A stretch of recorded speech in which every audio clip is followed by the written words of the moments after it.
அனைவருக்கும் ஒரு வணக்கம். என்னுடைய வீடியோவில் நிறைய பேர் ஃபாலோ பண்ணிவிட்டு நிறைய பேர் கொஸ்டின்ஸ் கேட்டுட்ருக்கீங்க. ஸோ இப்போ அவங்களுக்காக ஒரு தகவல் சொல்லிக்கிறேன். இப்போ ரீசெண்டாக ஒரு 2 டேஸ் முன்னாடி மலேசிய அரசாங்கம் ஒரு அறிவிக்கை விட்டுருக்காங்க. ஃபாரின்லேருந்து, அதாவது இந்தியா, பாகிஸ்தான், பங்களாதேஷ்லேருந்து வேலைக்கு ஆட்கள் எடுக்கலாம் அப்படி சொல்லிட்டு அனுமதி கொடுத்துருக்கிறதா ஒரு தகவல் வந்திருக்கு. ஆனால் இன்னும் உறுதிப்படாத தகவல் வெளியாகலை. எந்தெந்த துறையில் வேலை வாய்ப்பு இருக்குதுன்னு தெரியல.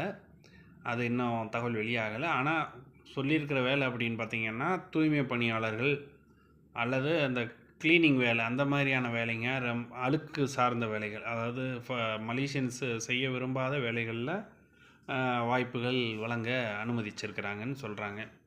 ஸோ என்ன இருந்தாலும் நீங்கள் ஒரு முறைக்கு பல முறை உங்கள் ஏஜென்ட்டுக்கு என்ன சொன்னாலும் எம்பசியில் போயிட்டு அவங்க காலிங் விசா கொடுத்துருந்தா கூட, ஏற்கனவே ஒரு நண்பர் கேட்டிருந்தாரு, பழைய காலிங் விசா இருக்குது, அதை வச்சு பண்ண முடியும்னு சொல்கிறாங்க எப்படின்னு கேட்டு. அது மாதிரிலாம் நம்பாதீங்க.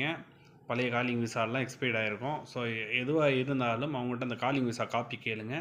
கேட்டுட்டு நேராக போய் எம்பசியில் போயிட்டு கொடுத்து செக் பண்ணுங்கள். செக் பண்ணி வெரிஃபிகேஷன் பண்ணிக்கோங்க. அப்படி இல்லைன்னா நம்ம சென்னையில் ஆழ்வார்பேட்டில் மலேசியன் எம்பசி இருக்குது, அங்கே போய் பாருங்கள். அப்படி இல்லைன்னா அசோக் நகரில் இந்திய அரசாங்கத்துடைய வெளிநாட்டு உதவி மையம் ஒன்று இருக்குது. ஸோ அங்கே போய் செக் பண்ணுங்கள். இந்த 2 இடத்துல செக் பண்ணிங்கன்னா உங்களுக்கு அந்த டீட்டெயில் தெரிஞ்சிடும். ஸோ இதை வெரிஃபை பண்ணிவிட்டு அதுக்கு பிறகு வேணால் நீங்கள் ப்ரொசீட் பண்ணுங்கள். ஸோ இதுதான் ஒரு எளிய வழி.